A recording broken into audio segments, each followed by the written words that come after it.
Hare Krishna. Om Namo Bhagavate Vasudevaya. Om Namo Bhagavate Vasudevaya. Om Namo Bhagavate Vasudevaya. Om Ajnana Timirandasya Jnananjana Shalakaya Chakshurunmilitam Yena Tasmai Shri Gurave Namah. Namo Vishnu Padaya Krishna Preshtaya Bhutale Srimade Bhaktivedanta Swaminiti Namine. Namaste Saraswate Deve Gauravani Prajarine Nirvishesha Shunyavadi Paschatya Deshadarine. जय श्री कृष्ण चैतन्य प्रभु नित्यानंद श्री अद्वैत गदाधर श्रीवासादि गौर भक्त वृंद हरे कृष्ण कृष्ण कृष्ण हरे हरे ഹരേ Krishna. Shri Shri Radha Govind temple ISKCON മാംഗ്ലൂരിന്റെ Bhagavad Gita ക്ലാസ്സിലേക്ക് എല്ലാവർക്കും സ്വാഗതം. ഹരേ കൃഷ്ണ. എല്ലാവർക്കും ഹരേ കൃഷ്ണ. ഹരേ Krishna.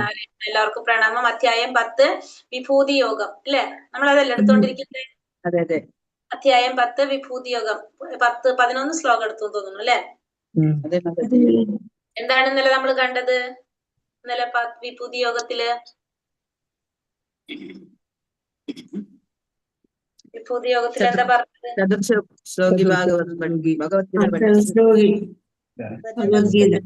ഗീതയാണ് main ആയിട്ട് ഇന്നലെ നമ്മൾ കണ്ടത് അല്ലെ.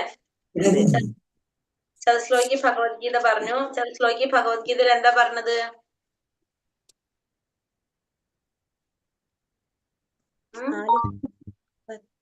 വിഭൂതികളെ പറ്റി വിശ്വാസമുള്ള ഒരാൾക്ക് ഭക്തിപൂർവമായ സേവനങ്ങൾ. അതായത് വിഭൂതി എന്ന് വെച്ചാൽ എന്താണ് നമ്മൾ പറഞ്ഞു. അതിന് മുന്നത്തെ അധ്യായത്തിൽ ഭഗവാൻ പറഞ്ഞു എപ്പോഴും ഭഗവാൻ ഓർക്കാൻ ഭഗവാൻ പറഞ്ഞു അല്ലെ, എപ്പോഴും ഭഗവാൻ ഓർക്കണം. അപ്പൊ നമുക്ക് ഭഗവാൻ എപ്പോഴും ഓർക്കാനായിട്ടാണ് ഭഗവാൻ എന്ത് പറഞ്ഞത്? പിന്നെ വിഭൂതികളെ കുറിച്ച് പറഞ്ഞത്. അതായത് നമ്മുടെ ഇന്ദ്രിയങ്ങൾ കൊണ്ട് നമുക്ക് കാണാൻ സാധിക്കുന്ന വിധത്തിൽ ഭൗതിക ലോകത്തില് ഭഗവാൻ എങ്ങനെയാണ് നിറഞ്ഞു നിൽക്കുന്നത്, ഭഗവാൻ എങ്ങനെ കാണാൻ സാധിക്കുന്നതാണ് വിഭൂതികൾ പറഞ്ഞത് നമ്മള്. അതിന് പിന്നെ ഭഗവാൻ എന്ത് പറഞ്ഞു? എല്ലാ ഭഗവാനിലെ പറയാ ഭഗവാന്റെ ഭക്തിയുടെ സേവനത്തിൽ ഏർപ്പെട്ടുകൊണ്ടിരിക്കും. ഭഗവാനില് വിശ്വാസമുള്ളവര് അല്ലെങ്കിൽ ഭഗവാന്റെ ശക്തിയെ കുറിച്ച് ബോധ്യപ്പെട്ടവര് ഭഗവാന്റെ സേവനത്തിൽ ഏർപ്പെട്ടുകൊണ്ടിരിക്കുന്നു എന്ന് പറഞ്ഞു. പിന്നെ എല്ലാം ഭഗവാനിൽ നിന്നാണ് ഉത്ഭവിക്കുന്നത് നമ്മൾ പറഞ്ഞു അല്ലെ. എന്നിട്ടാണ് ഭഗവാൻ എന്ത് പറഞ്ഞത്? ഭഗവാന്റെ ചതുശ്ലോകി ഭഗവത്ഗീതയിലെ 4 ശ്ലോകങ്ങള് നമുക്ക് പറഞ്ഞു തന്നത്. എല്ലാതും നല്ലതും ചീത്തയായിട്ടുള്ള എല്ലാതും ആരിൽ നിന്നാണ് വരുന്നതെന്ന് പറഞ്ഞു? ഭഗവാനിൽ നിന്നാണ്. അത് കഴിഞ്ഞിട്ട് പിന്നെ ചതുശ്ലോകി ഭഗവത്ഗീതയില് 4 ശ്ലോകങ്ങളിലൂടെ ഭഗവാൻ പറഞ്ഞു തന്നു. അതാണ് ഭഗവത്ഗീതയുടെ അന്തസത്ത എന്ന് നമ്മൾ പറഞ്ഞു അല്ലെ. ആ 4 ശ്ലോകങ്ങളിൽ എന്താ പറയുന്നത്? ഒന്നാമത്തേല് പറഞ്ഞു ആധ്യാത്മിക ലോകത്തിന്റെ ഭൗതിക ലോകത്തിന്റെ ഉറവിടം ഭഗവാൻ തന്നെയാണെന്ന് പറഞ്ഞു. ഇത് മനസ്സിലാക്കിയ ബുദ്ധിമാന്മാർ എന്ത് ചെയ്യും? ഭഗവാൻ ആരാധിച്ചു കൊണ്ടിരിക്കുന്നു എന്നാണ് ആദ്യം പറഞ്ഞത് നമ്മളടുത്ത്. പിന്നെ രണ്ടാമത്തേല് ഭഗവാൻ എന്ത് പറഞ്ഞു? ഭഗവാൻ പറഞ്ഞു എന്റെ ഭക്തന്മാരെ എന്നെ കുറിച്ച് ചിന്തിച്ചു കൊണ്ടിരിക്കുകയാണ്. അവരെന്ത് ചെയ്യാണ്? തമ്മിൽ കാണുമ്പോ പരസ്പരം ഭഗവാനെ കുറിച്ച് എന്നെ കുറിച്ച് തന്നെ സംസാരിച്ചുകൊണ്ട് സംഭാഷണത്തിൽ ഏർപ്പെട്ടുകൊണ്ട് അവര് സ്വയം എന്തൊക്കെയാണ്? ബോധദീപ്തരാവാണ് അല്ലെ. അത് കഴിഞ്ഞിട്ട് അവർക്ക് ആനന്ദവും സംതൃപ്തിയും അതിൽ നിന്ന് ലഭിക്കുന്ന ഭഗവാൻ പറഞ്ഞു. അടുത്ത ശ്ലോകത്തിൽ ഭഗവാൻ എന്ത് പറഞ്ഞു? ആരാണോ ഭക്തിയോടെ എന്നെ ആരാധിക്കുന്നവർ അവർക്ക് എന്നെ പ്രാപിക്കുന്ന ബുദ്ധിവിശേഷം ആര് നൽകുന്നു പറഞ്ഞു? കഴിക്കാട്ടുള്ളൂ. ഒരു തരം ഞങ്ങൾ പോകുമ്പോ കിട്ടിയതാണ്. അടുത്ത് കഴിഞ്ഞ അടുത്ത ശ്ലോകത്തിൽ ഭഗവാൻ എന്താ പറഞ്ഞത്? അങ്ങനെയുള്ളവരില് എന്താ പറയാ സവിശേഷ അനുകമ്പയോടെ ഞാൻ ഹൃദയസ്ഥനായിക്കൊണ്ട് അവർക്ക് എന്ത് ചെയ്യാണെന്ന് പറഞ്ഞു? അവരുടെ ഉള്ളിലെ അജ്ഞാനം മാറ്റിയിട്ട് അവിടെ എന്തിന്റെ ദീപം തെളിയിക്കും? ജ്ഞാനത്തിന്റെ ദീപം തെളിയിക്കും. അതല്ലെങ്കിൽ ഇരുട്ട് മാറ്റി അവിടെ എന്ത് വരാണ്? പ്രകാശം കൊണ്ടുവരുന്നുള്ളതും ഭഗവാൻ പറഞ്ഞു. ഈ 4 ശ്ലോകങ്ങള് പ്രധാനപ്പെട്ട ശ്ലോകങ്ങളാണ്. നമുക്ക് എന്ത് ചെയ്യാം? ഡെയിലി ഇത് വായിക്കാം. നല്ലതാണ് ഇത് വായിക്കുന്നത്. അതുവരെയല്ല നമ്മൾ എടുത്തിണ്ടായിരുന്നത്.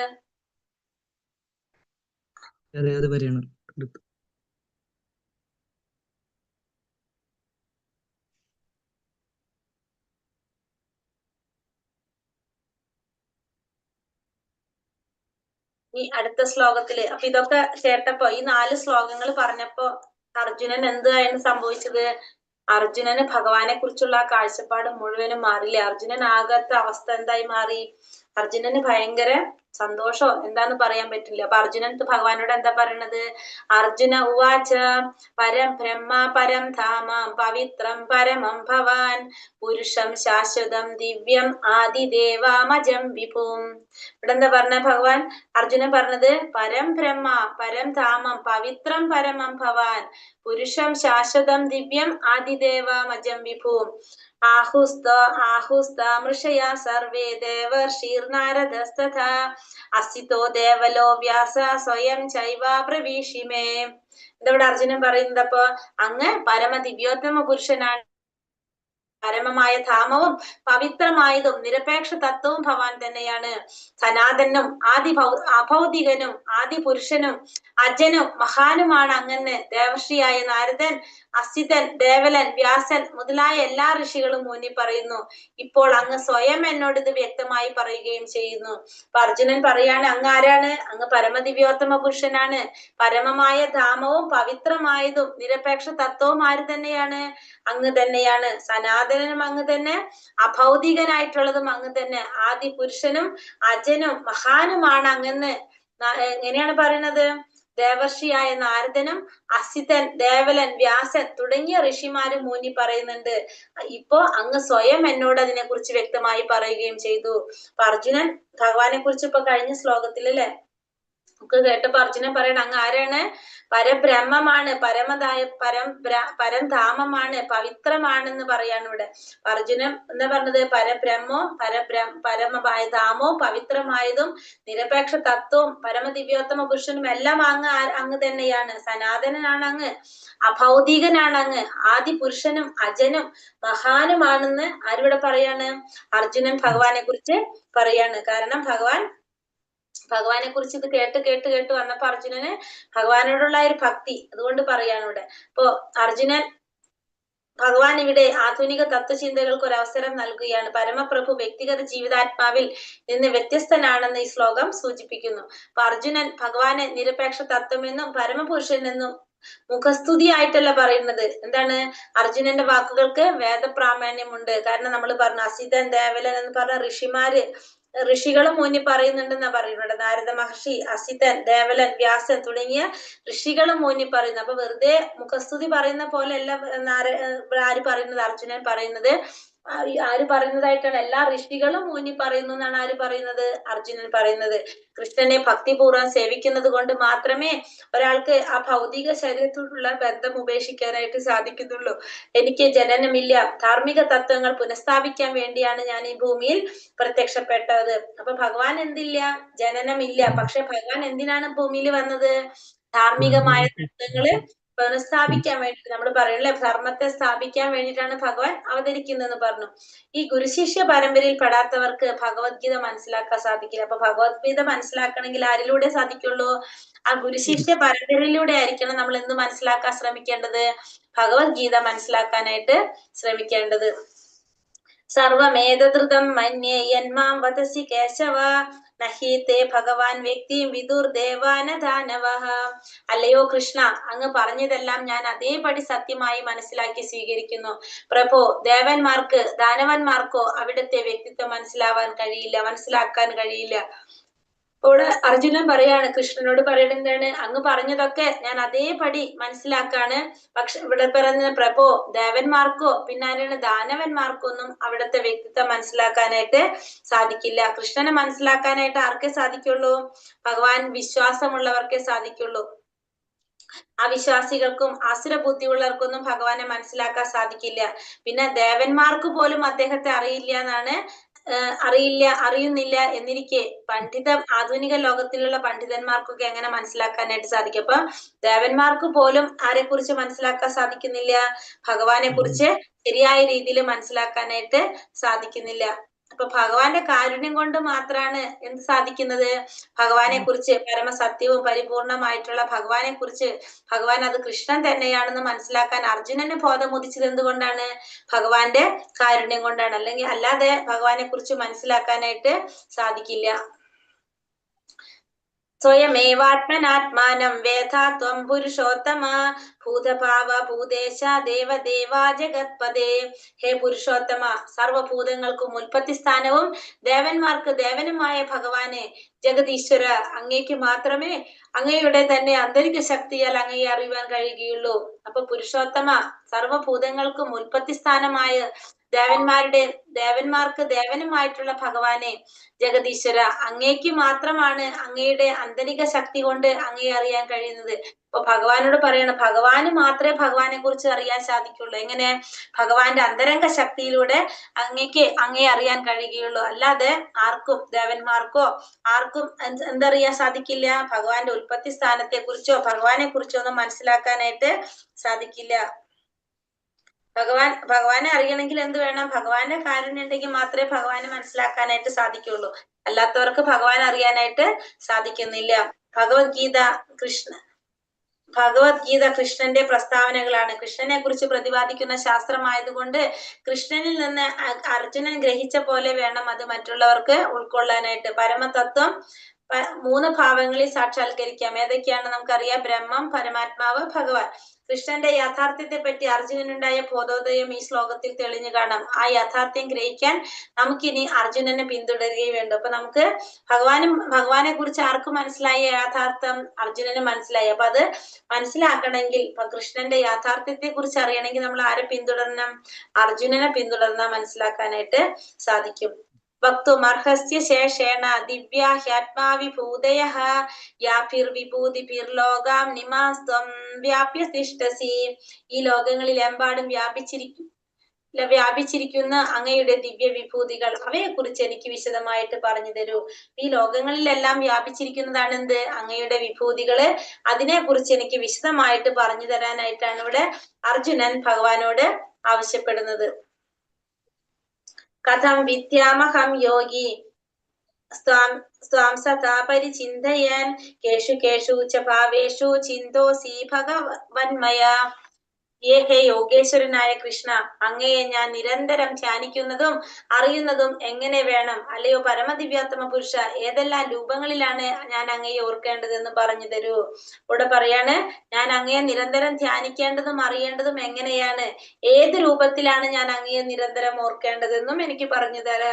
അർജുനൻ ഭഗവാനോട് ചോദിക്കണം. 2 കാര്യം പറയുന്നുണ്ട്. ഒന്ന്, ഞാൻ എങ്ങനെയാണ് നിരന്തരം അങ്ങയെ ധ്യാനിക്കേണ്ടതും അറിയേണ്ടതും എങ്ങനെയായിരിക്കണം, മാത്രമല്ല ഏത് രൂപത്തിലാണ് ഞാൻ അങ്ങയെ ഓർക്കേണ്ടത്, ഇത് എനിക്ക് പറഞ്ഞു തരാനായിട്ട് ആണ് ഇവിടെ ആര് പറയുന്നത്? അർജുനൻ ഭഗവാനോട് ചോദിക്കുന്നത്.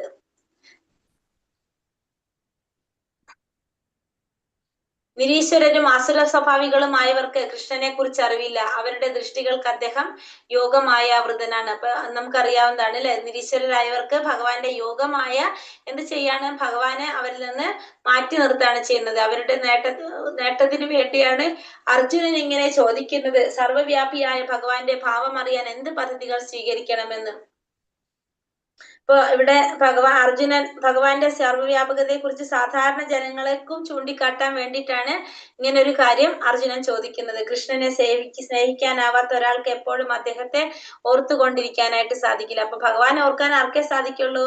ഭഗവാനെ കുറിച്ച് ഭഗവാനെ സ്നേഹിക്കുന്നവർക്കാണ് എപ്പോഴും ഭഗവാനെ ഓർക്കാനായിട്ട് സാധിക്കുന്നത്. അപ്പൊ ഭഗവാൻ എന്താ പറയുന്നത്?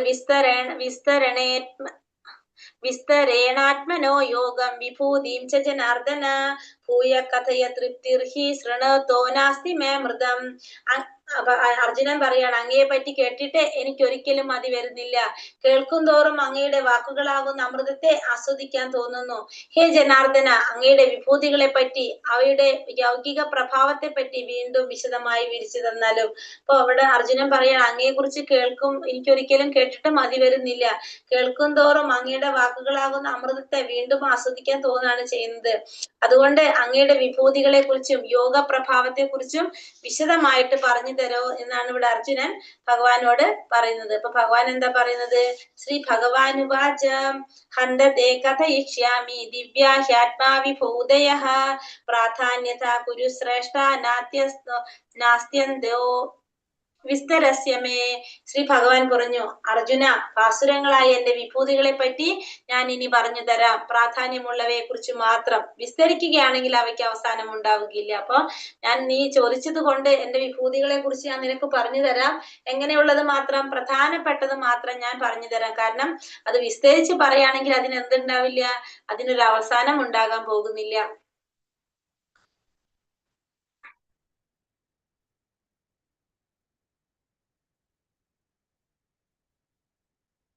കൃഷ്ണന്റെ വിഭൂതികളെയും നാനാവിധ ശക്തികളെയും പറ്റി പരസ്പരം ചർച്ച ചെയ്യുന്നതിലൂടെയും കേൾക്കുന്നതിലൂടെയും ഭക്തന്മാർക്ക് ആനന്ദം കണ്ടെത്തുന്നു. എല്ലാ ആവിഷ്കാരങ്ങളെയും നിയന്ത്രിച്ചു പോരുന്ന തന്റെ വൈഭവങ്ങളെയാണ് ഇവിടെ വിഭൂതി എന്ന ശബ്ദം കൊണ്ട് ഉദ്ദേശിക്കുന്നത്. അപ്പൊ ഭഗവാന്റെ വിഭൂതികളെ കുറിച്ച് ഇനി ഭഗവാൻ പറയാനായിട്ട് പോകാണ്. അപ്പൊ എന്താ പറയുന്നത്? അഹമാത്മഗുഡാ കേശ സർവഭൂതാശയസ്ഥിത അഹമാദിശ്ച മത്യം ച ഭൂതാനാമന്ത ഏവച. അർജുന, എല്ലാ ജീവജാലങ്ങളുടെ എല്ലാം ഹൃദയത്തിൽ സ്ഥിതി ചെയ്യുന്ന പരമാത്മാവാണ് ഞാൻ. അവയുടെ തുടക്കവും മധ്യവും അവസാനവും ഞാനാകുന്നു. അപ്പൊ അർജുനനോട് പറയാണ് ഭഗവാൻ ആദ്യം തന്നെ, അർജുന, ഞാൻ ആരാണ്? പരമാത്മാവാണ്. എല്ലാവരുടെ ഹൃദയത്തിലും സ്ഥിതി ചെയ്യുന്ന പരമാത്മാവാണ് ഞാൻ. എല്ലാറ്റിന്റെ തുടക്കവും മധ്യവും അവസാനവും ആര് തന്നെയാണ്? ഞാൻ തന്നെയാണെന്ന് ഭഗവാൻ പറയാണ് ഇവിടെ അർജുനനോട്. ഞാൻ എല്ലാവരുടെ ഹൃദയത്തിലും സ്ഥിതി ചെയ്യുന്ന പരമാത്മാവാണ്. എല്ലാത്തിന്റെയും മധ്യവും തുടക്കവും അവസാനവും ഞാൻ തന്നെയാണ്. ആദിത്യാനമഹം വിഷ്ണുർ ജ്യോതിഷാം രവിരാംശുമാൻ മരീചിർ മരുന്താമസ്മി നക്ഷത്രാണാമഹം ശശി. ഇനി എന്താ പറയണത്? ആദിത്യന്മാരുടെ കൂട്ടത്തിൽ വിഷ്ണുവും, ജ്യോതിസുകളിൽ ദീപ്തിമത്തായ സൂര്യനും, മരുത്തുക്കളിൽ മരീചിയും, നക്ഷത്രങ്ങളിൽ ചന്ദ്രനുമാണ് ഞാൻ. അപ്പൊ ആദിത്യന്മാരുടെ കൂട്ടത്തിൽ ഞാൻ ആരാണ്? ഞാൻ വിഷ്ണുവാണ്. ആദിത്യന്മാര് 12 ആദിത്യന്മാരുണ്ട്. ആ 12 ആദിത്യന്മാരില് മുഖ്യമായിട്ടുള്ളത് ആരാണ്? മുഖ്യമായിട്ടുള്ളത് വിഷ്ണുവാണ്. ആ മുഖ്യമായിട്ടുള്ളത് വിഷ്ണു, കൃഷ്ണൻ എന്ന് പറയും. അത് ആരുടെ പ്രതിനിധിയാണ്? ഭഗവാന്റെ പ്രതിനിധിയാണ്. പിന്നെ വന്നിട്ട് ജ്യോതിസുകളിൽ ദീപ്തിമത്തായിട്ടുള്ള സൂര്യൻ, ജ്യോതിർഗണങ്ങളില് സൂര്യൻ ഭഗവാനെ പ്രതിനിധീകരിക്കുന്നു. പിന്നെ മരുത്തുക്കളിൽ എന്താണ്? മരീചി ഭഗവാന്റെ പ്രതിനിധിയാണ്. നക്ഷത്രങ്ങളിൽ ചന്ദ്രനും ആര് തന്നെയാണ്? ഭഗവാൻ തന്നെയാണെന്ന് ഭഗവാനോട് പറയാണ്. 50 വിധ മരുത്തുക്കള് വായുവിശേഷങ്ങളുണ്ട്. അതിക്ക് അധിപതിയായിട്ടുള്ള ദേവത മരീചി. ഇനി അടുത്തത് വേദാനാം സമവേദോസ്മി ദേവാനാമസ്മി വാസവഃ ഇന്ദ്രിയാണാം മനഃച്ചാസ്മി ഭൂതാനാമസ്മി ചേതന. വേദങ്ങളിൽ സാമവേദവും, ദേവന്മാരിൽ ഇന്ദ്രനും, ഇന്ദ്രിയങ്ങളിൽ മനസ്സും, ജീവഗണങ്ങളിൽ ജീവചൈതന്യവുമാണ്. ഇവിടെ എന്താ പറഞ്ഞത്? അടുത്തത് വേദങ്ങളില് ഭഗവാൻ ഏതാണ്? സാമവേദം. 4 വേദങ്ങളില് ഭഗവാൻ സാമവേദമാണ്. പിന്നെന്താ പറഞ്ഞത്? ദേവന്മാരിൽ ഇന്ദ്രൻ ഭഗവാന്റെ പ്രതിനിധിയാണ്. ഇന്ദ്രിയങ്ങളിൽ മനസ്സ് ഭഗവാന്റെ പ്രതിനിധിയാണ്. ജീവഗണങ്ങളിൽ ജീവചൈതന്യം അല്ലെങ്കിൽ അതിന്റെ അവബോധം ആരെ പ്രതിനിധീകരിക്കുന്നു? ഭഗവാനെ പ്രതിനിധീകരിക്കുന്നെന്ന് ഭഗവാനോട് പറയുന്നു. രുദ്രാണാം ശങ്കരച്ചാസ്മി വിത്തേശോ രക്ഷസാം വസൂനാം പാവകച്ചാസ്മി മേരുശിഖിരിണാമഹം. രുദ്രന്മാരിൽ വെച്ച് ശിവനാണ് ഞാൻ. യക്ഷരാക്ഷസരിൽ കുബേരനും, വസുക്കളിൽ അഗ്നിയും, പർവ്വതങ്ങളിൽ മേരു പർവ്വതവുമാണ് ഞാൻ. അപ്പൊ രുദ്രന്മാരിൽ വെച്ച് ആരാണ് ഭഗവാൻ? ശിവനാണ് ഭഗവാൻ. 11 രുദ്രന്മാരുണ്ട്. അതില് രുദ്രന്മാരില് ഭഗവാൻ ആരെ പ്രതിനിധീകരിക്കുന്നു? ശിവന് ഭഗവാൻ പ്രതിനിധീകരിക്കുന്നു. പിന്നെ പറഞ്ഞത് യക്ഷരാക്ഷസരില് കുബേരൻ ഭഗവാന്റെ പ്രതിനിധിയാണ്. വസുക്കളില് അഗ്നി ഭഗവാന്റെ പ്രതിനിധിയാണ്. പർവ്വതങ്ങളില് മേരു പർവ്വതവും ആര് തന്നെയാണ്? ഭഗവാൻ തന്നെയാണെന്ന് ഭഗവാനോട് പറയാണ്. യക്ഷരാക്ഷസി കുബേരൻ, പ്രതിരൂപ മേരു. അടുത്തതെന്ന് പറഞ്ഞ പുരോധസാം ച മുഖ്യമ്മാം വിദ്ധി പാർത്ത ബൃഹസ്പതിം സേനാനീനാമഹം സ്കന്ധ സരസാമസ്മി സാഗരഃ. ഹേ അർജുന, പുരോഹിതന്മാരിൽ പ്രധാനിയായ ബൃഹസ്പതി, സേനാധിപന്മാരിൽ കാർത്തികേയൻ ആണ് ഞാൻ. പിന്നെ ജലാശയങ്ങളിൽ സമുദ്രവും ഞാൻ തന്നെ. പുരോഹിതന്മാരിൽ പ്രധാനിയായിട്ടുള്ള ബൃഹസ്പതി പിന്നെ എന്റെ പ്രതിനിധിയാണ്. സേനാധിപന്മാരിൽ കാർത്തികേയൻ, പിന്നെ ജലാശയങ്ങളിലെ സമുദ്രം, ഇതെല്ലാം ആര് തന്നെയാണ്? ഭഗവാൻ തന്നെയാണെന്ന് ഭഗവാനോട് പറയുന്നു. മാതാജി ആ ശ്ലോകം 22 ഒന്ന് കാണിക്കാമോ? കാരണം അത് മാതാജി ഒന്ന് കാണിച്ചിട്ടില്ല. അപ്പൊ ഒന്ന് 22ാമത്തെ ശ്ലോകം മാത്രം സ്ക്രീൻഷോട്ട് എടുക്കാൻ വേണ്ടിട്ടാ. മതി മാതാജി. ഹരേ കൃഷ്ണ.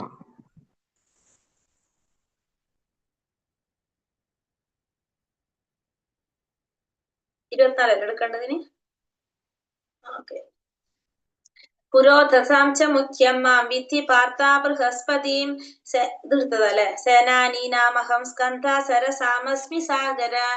ഇപ്പോ പുരോഹിതന്മാരിൽ പ്രധാനിയായിട്ടുള്ള ബൃഹസ്പതി, സേനാധിപന്മാരിൽ കാർത്തികേയനാണ് ഞാൻ, ജലാശയങ്ങളിൽ സമുദ്രവും ഞാൻ തന്നെ. അപ്പൊ സ്വർഗലോകാധിപനായിട്ടുള്ള ദേവരാജ് ആരാണ്? ഇന്ദ്രൻ. ഇന്ദ്രന്റെ പുരോഹിതനാണ് ആര്? ബൃഹസ്പതി. ബൃഹസ്പതി ഭഗവാന്റെ പ്രതിനിധിയാണ്. പിന്നെന്താണ് പറയുക? ശിവന്റെയും പാർവതിയുടെയും പുത്രനായിട്ടുള്ള സ്കന്ദൻ, അതാണ് കാർത്തികേയൻ. കാർത്തികേയൻ ഭഗവാനെ പ്രതിനിധീകരിക്കുന്നു. സേനാധിപന്മാരിൽ ശ്രേഷ്ഠനാണ് ആര്? കാർത്തികേയൻ. പിന്നെ ജലാശയങ്ങളില് ഏറ്റവും മഹത്വമായിട്ടുള്ളത് ഏതാണ്? സമുദ്രം. ആ സമുദ്രം എന്താണ് ചെയ്യുന്നത്? കൃഷ്ണന്റെ പ്രാതിനിധ്യം ഉള്ളതാണ് എന്ത്? സമുദ്രത്തിന്. സമുദ്രം ഭഗവാന്റെ പ്രതിനിധിയാണ്. മഹർഷീണാം ഭൃഗുരഹാം ഗിരാമസ്മേകമക്ഷരം യജ്ഞാനാം ജപയച്ചോസ്മി സ്ഥാവരാണാം ഹിമാലയഃ. മഹർഷികളിൽ ഭൃഗുമഹർഷി, സ്പന്ദനങ്ങളിൽ അതായത് വാക്കുകളിൽ അഭൗതികമായ ഓങ്കാരം, യജ്ഞങ്ങളിൽ തിരുനാമ ജപവും, സ്ഥാവരങ്ങളിൽ ഹിമാലയവും ഞാൻ തന്നെ. മഹർഷികളില് ഭൃഗുമഹർഷി, സ്പന്ദനങ്ങളില് അഭൗതികമായിട്ടുള്ള ഓങ്കാരം, യജ്ഞങ്ങളില് തിരുനാമ ജപം, പിന്നെ സ്ഥാവരങ്ങളില് ഹിമാലയവും ആരെ പ്രതിനിധീകരിക്കുന്നു? ഭഗവാനെ പ്രതിനിധീകരിക്കുന്നതാണ്. ബ്രഹ്മാവിന്റെ പുത്രന്മാരിൽ പ്രഭാവശാലിയായ ഋഷിയാണ് ഭൃഗു മഹർഷി. യജ്ഞങ്ങളിൽ ഹരേ കൃഷ്ണ മഹാമന്ത്രം, മേരുപർവ്വതത്തെക്കാൾ വലുതാണ് ഹിമാലയം, അതിന് ചലനമില്ല. ഇതെല്ലാം ആരുടെ പ്രതിനിധീകരിക്കുന്നതാണ്? ഭഗവാന്റെ പ്രാതിനിധ്യം വഹിക്കുന്നതാണ്. അശ്വത്ഥ സർവവൃക്ഷാണാം ദേവർഷീണാം ച നാരദ ഗന്ധർവാണാം ചിത്രരഥ സിദ്ധാനാം കപിലോ മുനിഹി. വൃക്ഷങ്ങളിൽ അശ്വത്ഥം, ദേവർഷിമാരിൽ നാരദൻ, ഗന്ധർവന്മാരിൽ ചിത്രരഥൻ, യോഗാസിദ്ധി നേടിയവരിൽ കപിലമുനിയും ഞാനാണ്. അപ്പൊ വൃക്ഷങ്ങളിൽ വെച്ച് ഏറ്റവും ഉയരം കൂടിയതും സൗന്ദര്യമായിട്ടുള്ള വൃക്ഷം അശ്വത്ഥം അല്ലെങ്കിൽ അരയാൽ വൃക്ഷം ഭഗവാനെ പ്രതിനിധീകരിക്കുന്നതാണ്. പിന്നെ അതുപോലെ തന്നെ ദേവർഷിയായിട്ടുള്ള നാരദൻ, ദേവർഷിമാരിൽ നാരദ മഹർഷി ഉത്തമ ഭക്തൻ എന്ന നിലയിൽ എല്ലാവരും ആരാധിക്കുന്നതാണ് ആര്? ദേവർഷി നാരദന്. അതുകൊണ്ട് തന്നെ അദ്ദേഹം കൃഷ്ണന്റെ പ്രതിനിധിയാണ്. പിന്നെ ഗന്ധർവനില് ഏറ്റവും ശ്രേഷ്ഠനായിട്ടുള്ള ചിത്രരഥൻ, ചിത്രരഥൻ എന്താണ്? ഭഗവാന്റെ പ്രതിനിധിയാണ്. പിന്നെ വന്നിട്ട് കപിലനും ഭഗവാന്റെ പ്രതിനിധിയാണ്. പൂർണ്ണത നേടിയ ജീവാത്മാക്കളിൽ ദേവഹൂതിയുടെ മകനാണ് ആര്? കപിലനും ഭഗവാന്റെ പ്രതിനിധിയാണ്.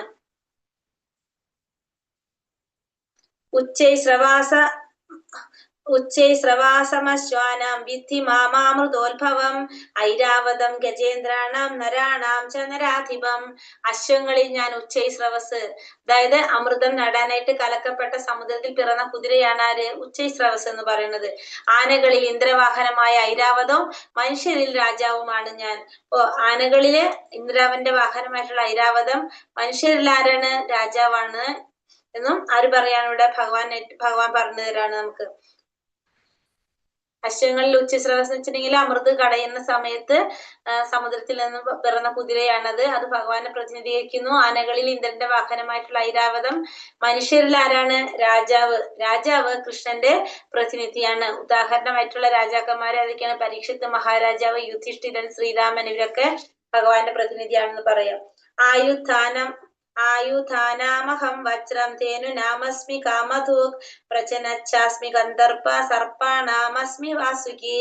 ആയുധങ്ങളിൽ വെച്ച് വജ്രം, പശുക്കളിൽ സുരഭി പശു, ജനനഹേതുക്കളിൽ കാമദേവൻ, സർപ്പങ്ങളിൽ വാസുകിയും ഞാൻ തന്നെ.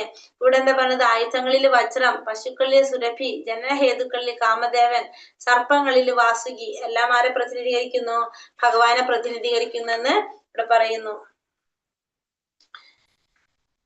അനന്തച്ചാസ്മി നാഗാനാം വരുണോ യാതസാമഹം പിതൃണാമര്യമാ ചാസ്മി യമാ സംയമതാമഹം.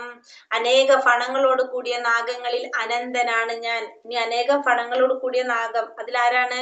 അനന്തൻ ഭഗവാന്റെ പ്രതിനിധിയാണ്. ജലജീവികളിൽ വരുണൻ, പിതൃക്കളിൽ അര്യമാവ്, ശിക്ഷകരിൽ മൃത്യുദേവതയായ യമനും. ഇപ്പൊ ജലജീവികളിലെ വരുണൻ ഭഗവാന്റെ പ്രതിനിധിയാണ്. അതുപോലെ തന്നെ പിതൃക്കളിൽ അര്യമാവ്, ശിക്ഷകരിൽ മൃത്യുദേവതയായിട്ടുള്ള യമദേവനും ആരെ പ്രതിനിധീകരിക്കുന്നു? ഭഗവാനെ പ്രതിനിധീകരിക്കുന്നു എന്ന് ഭഗവാൻ പറയാണ്.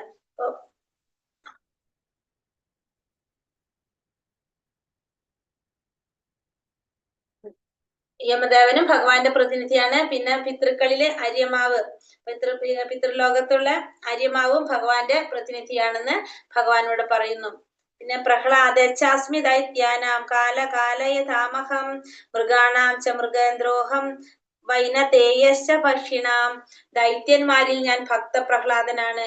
കീഴ്പ്പെടുത്തുന്നവയിൽ കാലം, വന്യമൃഗങ്ങളിൽ സിംഹം, പക്ഷികളിൽ ഗരുഡനും ഞാനാണ്. അപ്പൊ ദൈത്യന്മാരിൽ ആരാണ് ഞാൻ? ഭക്ത പ്രഹ്ലാദനാണ് ഞാൻ. മാത്രമല്ല പിന്നെന്താണ്? കീഴ്പ്പെടുത്തുന്നതില് കാലം, വന്യമൃഗങ്ങളില് എന്താണ്? സിംഹം, പക്ഷികളിൽ ഗരുഡൻ. ഇതൊക്കെ ആരെ പ്രതിനിധീകരിക്കുന്നു? ഭഗവാനെ പ്രതിനിധീകരിക്കുന്നു. ഇവിടെ എന്താ പറയാ? ദൈത്യന്മാരില് ആരാണെന്ന് പറഞ്ഞു? ഭക്ത പ്രഹ്ലാദനാണെന്ന് പറഞ്ഞു അല്ലെ. ദൈത്യന്മാര് എന്ന് പറയുന്നത് നമുക്കറിയാം തിഥി അതിഥി, അവരുടെ തിഥിയും അതിഥിമാരാണ്, സഹോദരിമാരാണ്. അതിലെ സഹോദരിമാരാണ്. അവരില് അതിഥിയുടെയും തിഥിയുടെയും മക്കളാണ് ആരായിട്ട് വരുന്നത്? ദൈത്യന്മാരായിട്ടും ആദിത്യന്മാരായിട്ടും വരുന്നത്. ഇവർ തമ്മിലുള്ള വ്യത്യാസം എന്താണ്? ആദിത്യന്മാരെന്ന് പറയുന്നത് എപ്പോഴും എന്താണ്? ശാസ്ത്രവിധി പ്രകാരം അനുസരിച്ച് ജീവിക്കുന്നവരായിരിക്കും. അങ്ങനെയുള്ളവരായിരിക്കും ആര്? ആദിത്യന്മാര്. ദൈത്യന്മാരെന്ന് പറയുമ്പോൾ എന്താണ്? ഇതൊന്നും അനുസരിക്കാതെ ജീവിക്കുന്ന ആസുരിക സ്വഭാവത്തിലുള്ളവരാണ് എന്ത്? ദൈത്യന്മാർ. അതില് ദൈത്യന്മാരില് ഭക്തപ്രഹ്ലാദൻ ആര് പ്രതിനിധീകരിക്കുന്നു? ഭഗവാന് പ്രതിനിധീകരിക്കുന്നു. പിന്നെ വന്യമൃഗങ്ങളിലെ സിംഹം, പക്ഷികളിലെ ഗരുഡനും ഭഗവാന്റെ പ്രതിനിധിയാണ്. വിഷ്ണുവിന്റെ വാഹനമാണ് ആര്? ഗരുഡൻ. ദൈത്യന്മാരും ഐത്യന്മാരും. അടുത്തത് പവനപാവതാമസ്മി രാമശസ്ത്രാഭൃതാമഹം ചൽഷാണാമകരച്ചാസ്മി സ്രോതസാമസ്മി ജാനവി. ശുദ്ധീകരിക്കുന്നവരിൽ ഞാൻ കാറ്റാണ്, ആയുധങ്ങൾ ഉപയോഗിക്കുന്നവരിൽ ഞാൻ രാമനാണ്, മത്സ്യങ്ങളിൽ ഞാൻ സ്രാവാണ്, ഒഴുകുന്ന നദികളിൽ ഞാൻ ഗംഗയാണ്. ഇവിടെ എന്താ പറഞ്ഞ? ശുദ്ധീകരിക്കുന്നതിൽ വെച്ച് എന്താണ്? കാറ്റ് ഭഗവാനെ പ്രതിനിധീകരിക്കുന്നു. പിന്നെ അതുപോലെ തന്നെ മനുഷ്യർക്ക്, മത്സ്യങ്ങളിൽ ഞാൻ സ്രാവാണ്. ജലജന്തുക്കളിൽ വെച്ച് ഏറ്റവും വലിപ്പം കൂടിയതും മനുഷ്യർക്ക് ആപത്കരവുമാണ് സ്രാവ്. ഇത് കൃഷ്ണന്റെ പ്രതിനിധിയാണ്. അതിലില്ലാന്ന് തോന്നുന്നുണ്ട്. അങ്ങനെ വേറെ രീതിയിലാണ് പുസ്തകത്തിലുള്ളത്. ശുദ്ധീകരിക്കുന്നവരിൽ ഞാൻ കാറ്റാണ്, ആയുധങ്ങൾ ഉപയോഗിക്കുന്നവരിൽ ഞാൻ രാമനാണ്, മത്സ്യങ്ങളിൽ ഞാൻ സ്രാവാണ്, ഒഴുകുന്ന നദികളിൽ ഞാൻ എങ്ങനെയാണ്? ഗംഗയാണെന്നും ഭഗവാനോട് പറയാണ്.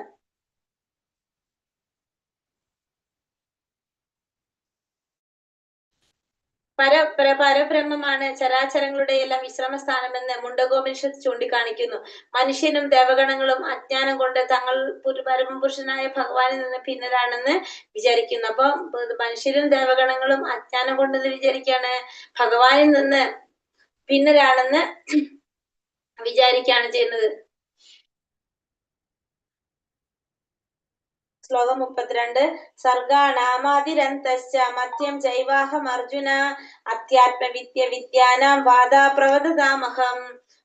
സൃഷ്ടിയുടെ ആദി മധ്യ അവസാനങ്ങൾ ഞാൻ തന്നെ. അർജുന, ശാസ്ത്രങ്ങളിൽ ആധ്യാത്മിക ശാസ്ത്രവും തർക്കശാസ്ത്രങ്ങളിൽ നിർണയ സത്യവുമാണ് ഞാൻ. അപ്പൊ ഇവിടെ എന്ന് പറഞ്ഞാൽ സൃഷ്ടിയുടെ ആദി മധ്യ അവസാനങ്ങളെല്ലാം ഞാൻ തന്നെയാണ്. ശാസ്ത്രങ്ങളിൽ എങ്ങനെയാണ്? ആധ്യാത്മിക ശാസ്ത്രം. തർക്കങ്ങളില് നിർണയക സത്യവും ആര് തന്നെയാണ്? ഭഗവാൻ തന്നെയാണെന്ന് ഭഗവാനോട് പറയുന്നു.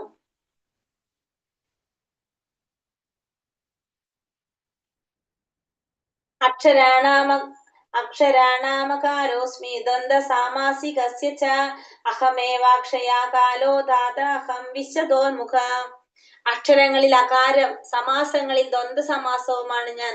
അനവസാനമായ കാലവും സൃഷ്ടികർത്താക്കളിൽ ബ്രഹ്മാവും ഞാൻ തന്നെയാണ്. ഇവിടെ എന്താ പറഞ്ഞത്? അക്ഷരങ്ങളിൽ അകാരം, അത് ഭഗവാനാണ്. സമാസങ്ങളിൽ ദ്വന്ദ്വ സമാസം ഭഗവാനാണ്. പിന്നെ അതുപോലെ തന്നെ അനവസാനമായ കാലവും ഭഗവാൻ പ്രതിനിധീകരിക്കുന്നു. സൃഷ്ടികർത്താവങ്ങളിൽ ബ്രഹ്മാവുമാര് തന്നെയാണ്, ഭഗവാൻ തന്നെയാണ്. അപ്പൊ അക്ഷരമാലയിൽ ഒന്നാമത്തെ അക്ഷരമായിട്ടുള്ള അകാരം പിന്നെന്താ ഭഗവാന്റെ പ്രതിനിധിയാണ്. പിന്നെന്താ പറഞ്ഞത്, സമാസങ്ങളിലെ ദ്വന്ദ്വ സമാസം ഭഗവാനാണ്. ഉദാഹരണം പറയുന്നത് രാമകൃഷ്ണ എന്ന പദം. ഇതിൽ രാമ കൃഷ്ണ എന്നീ പദങ്ങൾ ഏകീഭവിക്കുന്നത് കൊണ്ടാണ് ദ്വന്ദ്വ സമാസം എന്ന് പറയുന്നത്. അപ്പൊ അത്തരത്തിലുള്ള ദ്വന്ദ്വ സമാസങ്ങളും ഭഗവാനെ പ്രതിനിധീകരിക്കുന്നു. പിന്നെ വന്നിട്ട് കാലം കൃഷ്ണന്റെ പ്രതിനിധിയാണ്. ചതുർമുഖനായിട്ടുള്ള ബ്രഹ്മാവും ഭഗവാന്റെ സൃഷ്ടികർത്താക്കളില് ചതുർമുഖനായിട്ടുള്ള ബ്രഹ്മാവ് ഭഗവാന്റെ പ്രതിനിധിയാണ്. കാരണം ബ്രഹ്മാവ് പല മുഖങ്ങളുള്ള ബ്രഹ്മാവുണ്ട്. 10 തലയുള്ളത്, 10 മുഖമുള്ളതുണ്ട്, ചതുർമുഖത്തിലുള്ളതുണ്ട്, അങ്ങനെ ഒറ്റ മുഖമുള്ള, അങ്ങനെ പല മുഖത്തിലുള്ള ബ്രഹ്മാവുണ്ട്. അതിൽ ചതുർമുഖത്തിലുള്ള ബ്രഹ്മാവ് എന്താണ്, ഭഗവാന്റെ പ്രതിനിധിയാണ്. സംസ്കൃത അക്ഷരമാലയിൽ ഒന്നാമത്തെ അക്ഷരം അകാരം. മൃത്യു സർവാഹരശ്ചാഹ മുദ്ഭവശ്ച ഭവിഷ്യതാം കീർത്തി ശ്രീവാക്ച നാരീണാം സ്മൃതിർ മേധാധതി ക്ഷമ. സർവസംഹാരിയായ മരണവും ഭാവിയുടെ ഉത്ഭവസ്ഥാനവും സ്ത്രീകളിലെ യശസ്, ഭാഗ്യം, സുന്ദരഭാഷണം, ഓർമ്മശക്തി, ബുദ്ധി, സ്ഥൈര്യം, ക്ഷമ എന്നിവയും ഞാനാണ്. അപ്പൊ സർവസംഹാരിയായിട്ടുള്ള മരണം, ഭാവിയുടെ ഉത്ഭവസ്ഥാനവും, പിന്നെ സ്ത്രീകളിലെ യശസ്, ഭാഗ്യം, സുന്ദരഭാഷണം, ഓർമ്മശക്തി, ബുദ്ധി, സ്ഥൈര്യം, ക്ഷമ, ഇതൊക്കെ ആര് തന്നെയാണ്, ഭഗവാൻ തന്നെയാണെന്ന് ഭഗവാനോട് പറയാണ്.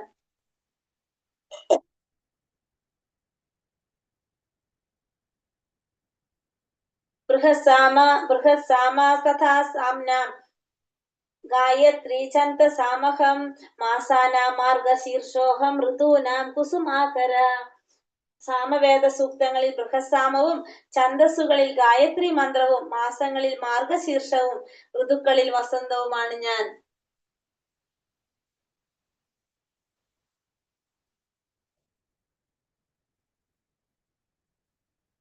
സെക്കൻഡ്.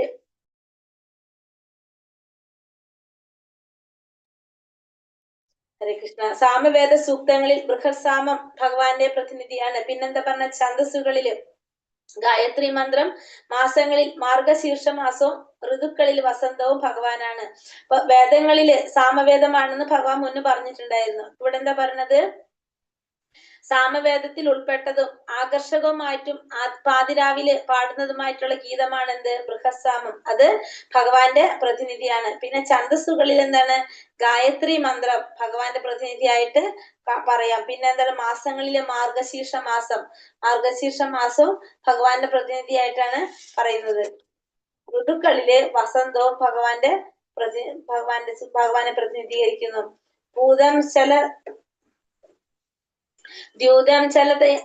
ഇതിലുണ്ടോ, ദേവന്മാർ പാടിയ മനോഹര ഗീതങ്ങൾ നിറഞ്ഞതാണ് സാമവേദം. ഇവയിൽ ആകർഷകവും പാതിരാവിൽ പാടിയതുമായ ഒരു ഗീതമാണെന്ത്, ബൃഹസാമം. അത് ഭഗവാന്റെ പ്രതിനിധിയാണ്. പിന്നെ നിയമ മന്ത്രങ്ങളിൽ ഏറ്റവും പ്രാധാന്യം ഗായത്രി മന്ത്രം ശബ്ദം അവതാരമായി ഗായത്രി മന്ത്രം അറിയപ്പെടുന്നു. ഏറ്റവും പ്രാധാന്യം ഗായത്രി മന്ത്രം ശബ്ദ അവതാരമായിട്ടാണ് എന്തറിയപ്പെടുന്നത്, ഗായത്രി മന്ത്രം അറിയപ്പെടുന്നത്. ദ്യുതം ചലയതാമസ്മി തേജസ്സി നാമഹം ജയോസ്മി വ്യവസായോസ്മി സത്വം സത്താവതാമഹം. വഞ്ചകരുടെ ചൂതുകളിയും തേജസ്സികളുടെ തേജസ്സും ഞാനാകുന്നു. ജയവും ഉദ്യമവും ഭക്തന്മാരുടെ കരുത്തും ഞാൻ തന്നെ.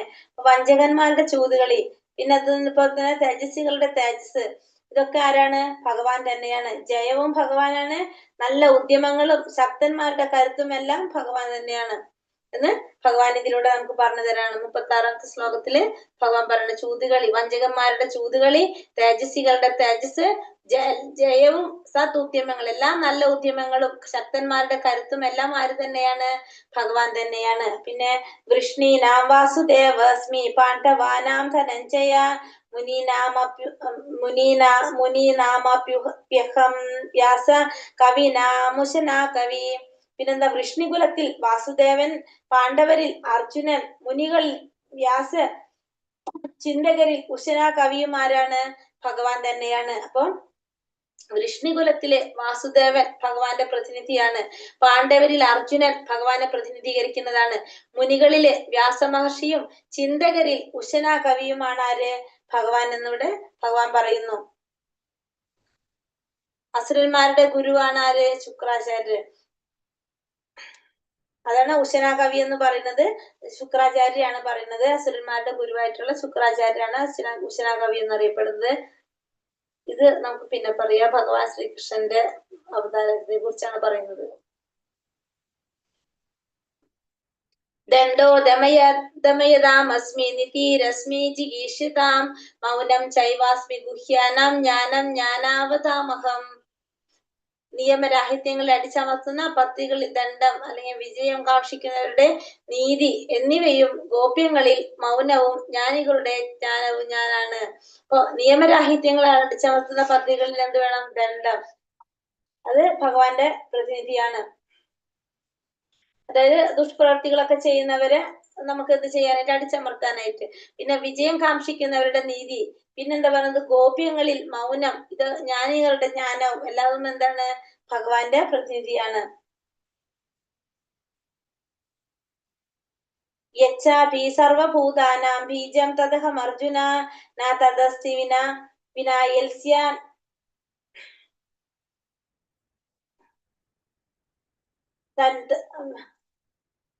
39-ാമത്തല്ലേ?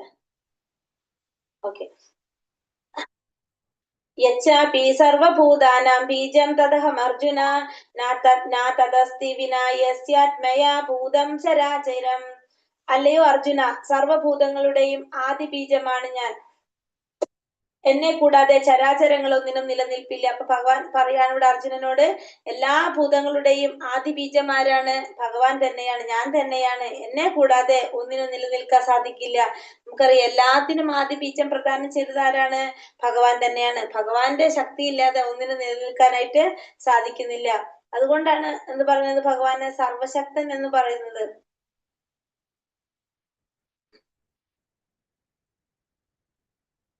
നാന്തോസ്തി മമ ദിവ്യാനാം വിഭൂതീനാം പരം തപ ഏഷ തത്തേഷതാ പ്രോക്ത വിഭൂതേർവിസ്തരോ മയ. ശത്രുക്കളെ ജയിക്കുന്നവനെ എന്റെ വിഭൂതികൾക്ക് അവസാനമില്ല. ഞാൻ പറഞ്ഞതാകട്ടെ എന്റെ അനന്തമായ വിഭൂതികളുടെ ഒരു സൂചന മാത്രമാണ്. അപ്പൊ അർജുനനോട് പറയാണ്, എന്റെ വിഭൂതികൾക്ക് ഒരിക്കലും അവസാനമില്ല. ഞാൻ ഈ പറഞ്ഞതൊക്കെ ഒരു ചെറിയൊരു സൂചന മാത്രമാകുന്നേ ഉള്ളൂ എന്ന് പറയാണ്. അല്ലാതെ ഇത്രയല്ല ഉള്ളത്. ഈ പറയുകയാണെങ്കിൽ ഇഷ്ടത്തിന് ഉണ്ടാവും, പക്ഷെ ഇതൊക്കെ എന്താണ്? ഒരു സൂചന മാത്രം ഞാൻ തരുന്നതാണെന്ന് ഭഗവാൻ അർജുനനോട് പറഞ്ഞു കൊടുക്കാണ്. യത് വിഭൂതി മത് സത്വം ശ്രീമദുർജിതമേവ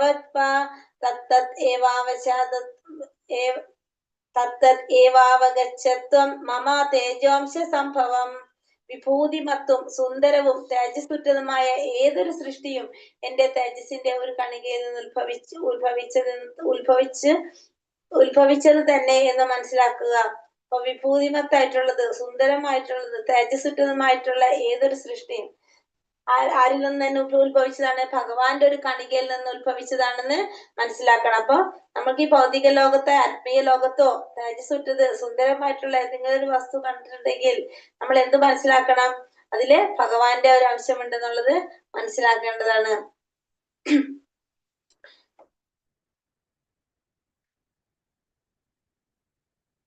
അഥവാ ബഹുനൈതേന കിം ജ്ഞാതേന തവാർജുന വിഷ്ടഭ്യാഹമിദം കൃത്സ്നം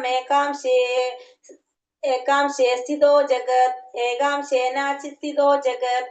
അല്ലെങ്കിൽ അർജുന, ഇനിയും വിശദമായിട്ട് ഇതെല്ലാം അറിഞ്ഞിട്ട് എന്ത് വേണം? എന്റെ ഒരു ചെറിയ അംശം മാത്രമാണ് ഈ മഹാപ്രപഞ്ചത്തിൽ വ്യാപിച്ച് അതിനെ നിലനിർത്തുന്നത്. അർജുനോട് ചോദിക്കണം, അല്ലെങ്കിൽ അർജുന, ഇതെല്ലാം അറിഞ്ഞിട്ട് എന്താ വേണ്ടത്? ഇനി എന്റെ ഒരു ചെറിയൊരംശം അത് മാത്രമാണ് ഈ പ്രപഞ്ചത്തില് വ്യാപിച്ച് അതിനെ നിലനിർത്തുന്നത്. അപ്പൊ അർജുനോട് പറയാണ്, ഇത്രയും ഇനി വിശദമായിട്ട് ഇനിയും അറിഞ്ഞിട്ട് എന്താ വേണ്ടത്?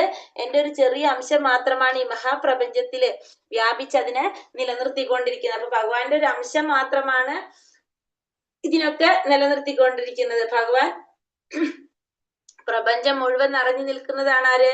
ഭഗവാൻ. ആ ഭഗവാന്റെ ഒരു അംശം മാത്രമാണ് എന്ത് ചെയ്യുന്നത്? ഈ പ്രപഞ്ചത്തിൽ വ്യാപിച്ച് ഇതിനൊക്കെ നിലനിർത്തിക്കൊണ്ടിരിക്കുന്നത് ഭഗവാന്റെ ഒരു അംശം മാത്രമാണെന്ന് ഭഗവാൻ ഇവിടെ അർജുനന് പറഞ്ഞു കൊടുക്കാണ്. കൃഷ്ണന്റെ മഹാവിഭൂതിയിൽ നിന്നാണ് സൂര്യന് പോലും ഉഗ്ര തേജസ് ലഭിക്കുന്നത്. അദ്ദേഹത്തിന്റെ ഒരു അംശം കൊണ്ടാണ് പ്രപഞ്ചം നിലനിന്ന് പോകുന്നത്. അപ്പൊ നമുക്കറിയാം സൂര്യന് പോലും ആ തേജസ് കിട്ടുന്നത് എവിടെ നിന്നാണ്?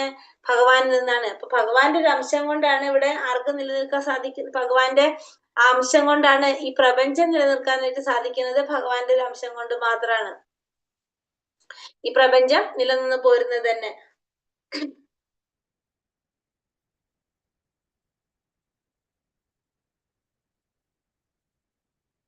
പിന്നെന്താ ഇവിടെ പറയുന്നത്? ഭഗവാൻ ഒരു കാര്യം കൂടി പറയുന്നുണ്ട് ഇതില്.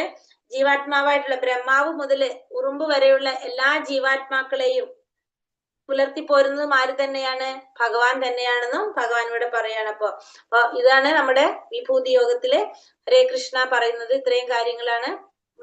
മനസ്സിലാവുന്ന കാരണമാണ് ഇങ്ങനെ വായിച്ച് വിട്ടുപോയത്. കേൾക്കുമ്പോ തന്നെ മനസ്സിലാവണതല്ലേ നമുക്കത്. ഹരേ കൃഷ്ണ. വഞ്ച കൽപതരൂപശ്ച കൃപാ സിന്ധോപി അവജ പതിനാനം പാവനേഭ്യോ വൈഷ്ണവേഭ്യോ നമോ നമ. അനന്ത കോടി വൈഷ്ണവൃന്ദി കി ജയ്. ശ്രീല പ്രഭുപാദ് കി ജയ്. ഗുരുദേവ് കി ജയ്. നിതായ് ഗൗര പ്രമാനന്ദേ. ഹരി ഹരി ബോൾ. ഹരേ കൃഷ്ണ. അല്ല, ക്വസ്റ്റ്യനിൽ ഭഗവാന്റെ വിഭൂതികൾ പറയുമ്പോ അതില് 2-3 എഴുതിയാൽ മതി അല്ലേ? ഇത് നമ്മളതൊന്ന് നോക്കിയാൽ മതി. വിഭൂതികളെ കുറിച്ച് അതിൽ പ്രധാനപ്പെട്ടത് മാത്രം ഒന്ന് നോട്ട് ചെയ്താൽ മതി. നമ്മളിപ്പോ കുറെ കാര്യം നമുക്കറിയാലോ. അതിൽ പ്രധാനപ്പെട്ടത് ഇപ്പൊ നമുക്ക് പറയാം. ഇപ്പൊ യജ്ഞത്തില് ഭഗവാൻ ജപയജ്ഞാണെന്ന് പറയുന്നുണ്ട്. പിന്നെ വന്നിട്ട് പിന്നെ മഹർഷികളിലെ ആരാണെന്ന് പറയുന്നുണ്ട്. മൃഗത്തില് ദേവന്മാരിൽ ഇന്ദ്രനാണെന്ന് പറയുന്നുണ്ട്. പിന്നെ അങ്ങനെ ചെറുത് നമുക്ക് കോമൺ ആയിട്ട് നമുക്ക് അറിയാവുന്നതുണ്ടല്ലോ അങ്ങനത്തെ ചിലതൊക്കെ. അത് മാത്രം ജസ്റ്റ് ഒന്ന് നോട്ട് ചെയ്ത് പോവാ. ഭൃഗു മഹർഷി യജ്ഞങ്ങളിൽ തിരുനാമ ജപാണെന്ന് പറയുന്നു. പിന്നെ 11 രുദ്രന്മാര്, 12 ആദിത്യന്മാര്. 12 ആദിത്യന്മാർ ആരൊക്കെയാണ്? 12 ആദിത്യന്മാരില് വിഷ്ണു. ആ വിഷ്ണു അല്ലെങ്കിൽ കൃഷ്ണൻ എന്ന് പറയുന്നത് നമ്മൾ ഈ കൃഷ്ണനും വിഷ്ണു അല്ല, ആ ആദിത്യന്മാരുടെ പേരുകളിൽ ഉള്ളതാട്ടോ. അത് ആദിത്യന്മാരിൽ ഉള്ളതാണ് വിഷ്ണു. ആ വിഷ്ണു ഭഗവാന്റെ പ്രതിനിധിയാണ്. ഓംകാരം പറയില്ലേ? ഓം പ്രണവത്തിൽ ഓംകാരം അല്ലെ? 7-ാമത്തെ അധ്യായത്തിലും കുറച്ച് പറയുന്നുണ്ട്. 7-ാമത്തെ അധ്യായത്തിലും കുറച്ച് വിഭൂതികളെ കുറിച്ച് ഭഗവാൻ പറയുന്നുണ്ട്. ബാക്കിയാണ് ഈ 10-ാമത്തെ അധ്യായത്തിൽ പറയുന്നത്. 10-ാമത്തെ അധ്യായത്തിലെ ചതുശ്ലോകി നമ്മൾ ഡെയിലി വായിക്കാൻ നോക്കാം പറ്റുന്ന പോലെ. നല്ലതാണ്, അത് പഠിക്കുകയും ചെയ്യും നമുക്ക്. പിന്നെ ഭഗവത്ഗീത ഫുള്ള് വായിക്കുന്നതിന് തുല്യമാണ് ആ 4 ശ്ലോകം നമ്മൾ വായിച്ചത്. മീനിങ് മനസ്സിലാക്കി പഠിക്കാൻ നോക്കത്. ചതുശ്ലോകി വായിക്കാൻ